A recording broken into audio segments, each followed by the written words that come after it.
Welcome to the Corval Group Training Module for Air Purifying Respirators, or APR. OSHA requires training for anyone who uses a respirator. While this training may be required, the most important reason for any training is to ensure our safety and health. When respirators are required due to levels of contaminants that cannot be controlled by engineering methods like ventilation, administrative controls like worker rotation, or any other factors, it's vital that respirator users understand how to properly use their respirator and know its limitations. Improperly used respirators can provide a false sense of protection. In this module, we'll identify the OSHA respiratory standard, examine how air purifying respirators work, discuss the selection, use, and protection factors for various types of APRs, identify various types of cartridges, their color coding system and limitations, discuss the mandatory medical questionnaire and evaluation, discuss the various types of fit testing and how to perform a seal check, and finally we'll look at cleaning, maintenance, and proper storage practices. The OSHA standard for respiratory protection in construction is identical to the general industry standard. CFR 1910.134 details the requirements for respiratory protection. OSHA requires that before anyone uses a respirator, they must 1. Be medically evaluated and determined to be physically capable of wearing the type of respirator to be used. 2. Receive training prior to wearing a respirator with annual refresher training. And 3. Be fit tested for the respirator to be worn. Respirators are used when other means to control hazards have been exhausted. If we could potentially breathe in contaminants in the workplace, respirators must be used to ensure that we are breathing air that is not contaminated. This picture shows how air moves in and out of the air purifying respirator. Air is taken in through the filters and expelled through an exhalation valve. This allows for the ambient air to be filtered, removing contaminants in order for the wearer to breathe clean, purified air. As a respirator user, you should take your respirator apart in order to identify the different parts and understand their function. The single exhalation valve only allows for air to go out and prevents outside air from bypassing the cartridges through the exhalation port. The 2 inhalation valves only allow air to come in and prevent moist, exhaled air from going out through the cartridge. Too much moisture will reduce the effectiveness of the cartridges. The valve must be in good condition at all times to prevent contaminated air from entering the respirator. If they are cracked, ripped, or warped, they must be replaced. The straps must be snug but not too tight to assure a good seal on the face. Make sure they are not twisted when you put on the respirator. Be sure respirator parts are all the same brand. Respirator parts from different brands are not interchangeable and will rarely fit or work properly. The face piece should be the right size to fit you properly. Respirators usually come in 3 sizes: small, medium, and large. We'll make sure you have the right size through fit testing. The respirators depicted in this slide are very similar. The main difference is that the full-face respirator provides the added benefit of eye protection and a better seal on the face. Both respirators use cartridges to filter the air and have the previously discussed inhalation and exhalation valves. Powered air purifying respirators, or PAPRs, are air purifying respirators that have a battery-powered fan that sucks air in through the cartridges and blows it into the facepiece. As you can see in the photo on the right, PAPRs come in a variety of configurations and styles. In certain cases, PAPRs may provide a higher level of protection from outside contaminants due to the constant fixed flow of air provided by the powered fan. However, this airflow can be diminished as a result of heavy exertion by the user or a weakened battery pack. In both cases, it may cause the user to breathe heavier. With the PAPR's constant flow of air into the facepiece, you can have the added benefits of a cooling effect for the user when working in hot environments, and a reduction of fogging of the mask when working in humid environments or where heat differentials might tend to make a full-face mask fog. There are a number of factors that can provide information relative to respirator selection. In some cases, exposure monitoring is required to determine the precise levels of airborne contaminants. For example, the worker may wear a device that collects the contaminant, which can then be sent to a lab for analysis. Often the physical or chemical properties as found in a safety data sheet can be used to determine the type of respirator that should be worn. Historical data or industry surveys can be used to determine typically anticipated exposure levels that would suggest the proper type of respirator. A worker's medical evaluation may limit the types of respirators that can be worn by the specific user. More on this later. Worker comfort must be considered. If the selected respirator is not comfortable to the user, it will likely prove less beneficial. The environment can play a role in respirator selection. Heat and humidity can have a huge impact on a respirator. Excessive heat can cause distortion of the facepiece. High humidity can lead to excessive fogging of the lens on a full-face APR. The assigned protection factor, or APF, of the respirator plays a major role in respirator selection. Assigned protection factors, or APFs, have been given to various types, styles, and configurations of respirators. These APFs inform the wearer of the level of protection for which the respirator has been tested. The half-face respirator has been assigned an APF of 10. Using the example in the slide, it can be determined that ammonia has been assigned a permissible exposure limit, or PEL, of 25 parts per million. Using the factor of 10, the half-mask respirator, when worn properly, will provide protection to a level of 250 parts per million. This would indicate that as long as the concentrations of ammonia are below 250 parts per million, the user would be safe. If the level is above 250 parts per million, a more protective respirator would be required. Notice the respirator is fitted with green cartridges. Cartridges are color-coded as an indicator of the type, or in some cases, the specific chemicals that you will be protected from. In this case, green provides protection against ammonia. Selecting the proper cartridge is vital to ensure that the respirator provides the necessary protection. More on this later. Full-face respirators provide better protection simply because more of the face is covered, which allows a better seal around the edges. A disadvantage of the full-face mask is it can limit your vision and become uncomfortable to wear due to its size. There are a wide variety of PAPRs available. Configurations and assigned protection factors can vary based on the manufacturer and configuration. Always make certain that you know the concentrations of the contaminants that you may be exposed to, as well as the APF for the type of PAPR you may be using. There are two basic types of cartridges for air purifying respirators. Particulate cartridges have a filtering material in them which traps or blocks dust, mist, or fumes. This filter works much like the filter in a vacuum cleaner. The fumes that are capable of being trapped by a particulate cartridge are those that would typically be associated with welding fumes or smoke, not those that would be associated with chemical vapors. Chemical cartridges contain a material such as activated charcoal that will absorb and trap the contaminant. Some cartridges now come with an end-of-life service indicator, or ELSI. This indicator will let you know when the cartridge is saturated and should be replaced.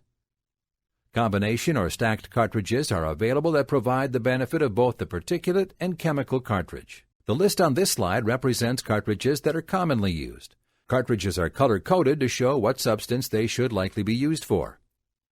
Pink or HEPA cartridges would be used for highly toxic dusts like silica, asbestos, or certain welding fumes. Cartridges are also labeled for the chemicals for which they will provide protection. It should be noted that there are no cartridges for carbon monoxide. As you can see in the pictures, there are differing styles of cartridges. Each cartridge is unique to the manufacturer and must be used with the manufacturer's respirator. You must not mix respirator components. The efficiency of particulate cartridges is determined by the rating it has been assigned. There may not seem to be a big difference between 95% and 99.7%, but when we are talking in terms of very small particles, it can be significant. All the cartridges with the designation of 100 are very high-efficiency cartridges and are commonly referred to as HEPA, or high-efficiency particle filters. Breakthrough means the chemical goes through the cartridge into the facepiece. If you smell the chemical with your respirator on, you know it's not working. But if the chemical has no odor, or it can only be detected at high levels above the permissible limit, you may not know if your respirator is working properly. That's why the cartridges are changed regularly. There are a number of ways to calculate how long chemical cartridges will last, or how often to change them. Usually the respirator manufacturer provides some information. We need to have some knowledge of a person's level of physical activity on the job and the kind and amount of chemical found in the work area. The less physical activity and the lower levels of chemical in the air, the less frequently cartridges need to be changed. Factors that can reduce the cartridge service life include worker exertion level. A worker who is working twice as hard as another will potentially draw twice as much air through the cartridge. The service life of a cartridge is directly related to the amount of contaminant that is captured by the absorbent. If you're breathing faster and harder, you're drawing contaminants in more quickly, thus shortening the life of the cartridge. Respirator cartridge variability. Some manufacturers have more activated charcoal in their respirator cartridges than others. Temperature. High temperatures can adversely affect the absorptive capacities of respirator cartridges, or canisters. The high temperature may act by thermally loosening the attractive forces that make absorption happen, or may act with humidity by increasing the moisture-carrying capacity of the air. Temperature effects alone have been shown to reduce the service life of a respirator cartridge by as much as 10% for every 50-degree increase in temperature. Relative humidity. A few studies have shown that the service life of a cartridge can be reduced by as much as a factor of 2 when the relative humidity goes from 50% to 65%. There are a number of variables in this equation relative to temperature and other factors. Remember, the hotter air can carry more moisture, potentially reducing the service life of your cartridges. The protection factor or limit of cartridge respirators can be exceeded in situations of large leaks or spills. Cartridge respirators are not appropriate for firefighting or being in close proximity to a fire, since most fires produce large amounts of toxic combustion products, including carbon monoxide. In emergencies, either leave the area or use a more protective respirator that provides clean air through hoses or tanks. Supplied air respirators are covered in a separate training module. Cartridge respirators do not supply fresh or clean air, they only purify existing air. If you are in an area where there is a lack of oxygen, you would need a respirator that supplies clean air from a tank or hose. Confined spaces can also have air contaminant levels above IDLH, immediately dangerous to life or health, and cartridge respirators would not provide sufficient protection. A chemical that is at IDLH levels in the air would be immediately dangerous if a person that was breathing that contaminating air had a leaking respirator, removed his respirator even for a few seconds, or didn't wear one at all. Quite often, IDLH levels can be below 50 times the PEL, so even a full-face respirator would not provide adequate protection. This information is given to show the limitations of cartridge respirators. Most people have no problem wearing a cartridge respirator. But because some people can have problems, medical evaluations are required. They start with a confidential medical questionnaire. Medical evaluations must be done before a respirator is ever put on or used, including fit testing. Before you wear a respirator, you must fill out a medical questionnaire. Wearing a respirator puts an added strain on the body. The questions on the medical questionnaire are required by OSHA, and your responses will help the doctor to determine if wearing a respirator could put you at risk. You fill out the questionnaire and send it directly to the doctor or clinic. Corval Group does not see the questionnaire or the results of any required medical exam. Corval only receives notice on whether you are medically fit to wear a respirator or any restrictions on the type of respirator you can wear. Some individuals may be permitted to wear certain types of respirators, but not others. All fit tests must be conducted with the same make, model, and size of respirator that will be worn by the user. In addition, fit tests must be performed while wearing any additional PPE that could interfere with the respirator. This can include things like hard hats and safety glasses. Remember, you can't have a fit test if you have not been medically evaluated by a doctor. The qualitative fit test is conducted using a smelling agent that is appropriate to the cartridge being used with the respirator at the time of the test. The picture on the top right depicts irritant smoke being blown around the respirator. The person being tested is required to engage in a series of activities to simulate work and movement that could potentially break the seal of the respirator. If the test candidate can smell the agent, the test has failed and must be started over. Quantitative fit testing utilizes equipment that is connected to the respirator. This equipment measures the particulates in the air outside of the respirator, as well as the particulates inside the respirator. The equipment measures the difference between the inside and outside air, providing data that is indicative of the efficiency of the respirator on the wearer. Fit testing is extremely important because without a proper fit, a respirator is nearly useless. You may think you're protected when in fact you're not, if the respirator does not fit properly. Some loose-fitting respirators do not require fit testing and work with beards, but we are not covering them in this training. Beards are not allowed because they will always cause a respirator to leak around the edges. Even a day's growth of facial hair can cause a leak. Short mustaches are usually okay. Goatees are not allowed as they usually interfere with the seal on the chin. OSHA will write a citation if they find employees with beards wearing respirators. This is one area where safety takes precedence over personal appearance. The seal check is done to make sure the respirator is sealing properly on your face. The first step is to cover the cartridges with your 2 hands and inhale or suck in. You should feel the respirator pull against your face with no leaking around the edges. The second step is to cover the exhalation valve and blow gently. You should feel the respirator bulge first before the seal breaks around the edges. If you've lost or gained weight, had major dental work, or have new facial scars since your last fit check, the respirator may not fit properly. This seal check should be done whenever you put on your respirator. If you detect any leaks, readjust the respirator and try again. If it still leaks, notify your supervisor or safety representative. Respirator disinfecting can also be done with a mild bleach solution or with special wipes provided by respirator vendors. However, for extremely dirty respirators, these wipes often do not provide for the level of cleaning needed. Respirator cartridges cannot be washed.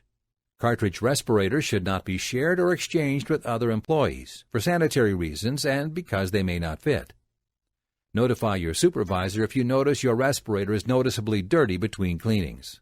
Storing a respirator on a hook in the work area is not acceptable. If respirators are stored in plastic bags, they should be thoroughly dried first. They should also be stored in such a way that the facepiece is not deformed or bent out of shape. Respirators should be stored away from excessive heat or cold. Store at room temperature whenever possible. Your health could depend on your respirator. Take care of it. Your respirator can leak for a number of reasons. The cause may be a poor fit, a missing valve, a tear or hole, a cartridge that is not installed correctly, or you may need to change your cartridges. You may feel ill without ever having noticed an odor. Always be aware of symptoms such as dizziness, nausea, coughing, nose or throat irritation, feeling high, or having trouble breathing. What would you do if while wearing a respirator you noticed any of these? If you said or thought, "Stop," and "Get out of the area," you'd be taking the correct action. Please listen carefully to the following message. All employees and subcontractors are empowered, authorized, and obligated by the owners, president, and leadership of Corval Group to stop work at any time for any unsafe condition. All employees and subcontractors are expected to stop working until the hazard or risk has been resolved. The stop work authority can be difficult for employees to embrace because of the fear of losing their job.